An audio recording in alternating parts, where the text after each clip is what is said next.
I was at home, and I get the page, and unfortunately Rob's not here, and I think Steve, a couple of guys were on that fire. And they came in, and they went to a second alarm immediately as soon as the VC got onto Whiskey Hill, because they could see the column of smoke, so he called second alarm. With that, we get our friends from CAL FIRE, which is a 10. I mean, having them is awesome, right? So if this thing gets into vegetation, they will come in behind us or with us, and we're going to fight that. Now that night, it was great because as I got up there and was talking to the IC and saying, everybody out of the house and what's going on, blah, blah, blah, Denise and our fire marshal had come up to do the investigation, and we're saying, we can't find a homeowner at this point in time. She goes, let me go around the neighborhood, I'll find it. She found them, and she comes back, she goes, do you know they had the SERP radios working?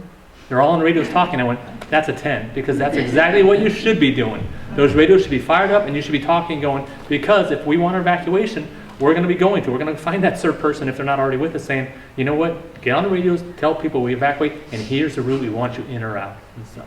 But again, we're going to be a little late in that, because what's our priority? Our priority is that house, trying to keep that thing small so that we don't have to evacuate. But that's really what you're going to do.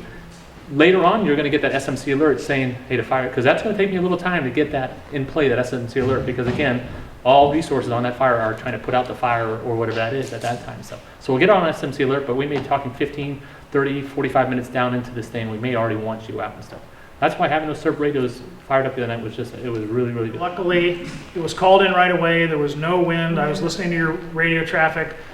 These guys did an excellent job. It was knocked down as best they could. They had a long time waiting for PG&E and other stuff like that, which is always an issue. You have to look at that going, I smell smoke, and get on the radios, and you're going to hear radio chatter like, hey, this thing is now in a wildland, and stuff like that. That should put the hair on the back of your neck up going, uh-oh, time to move, because that means we're not ahead of this. We got ahead of this one, and I'll be honest with you, you need to thank that homeowner. He did a great job in the last year or two, because it wasn't so clean a couple years ago. In the last year or two, he's done a lot of work on that property trying to keep it clean and stuff like that, and that fire had no chance of spreading for the most part. Oh, she's asking it is PG&E because of how cooperative are they, how responsive are they and stuff. And that's 5 years ago, not very, unfortunately. We were always going, takes forever, right? They're really, really cooperative today. And they started that before San Bruno, so I won't put it all in San Bruno change it, right? They did start that before San Bruno. And it was because the fire service and the police and everything.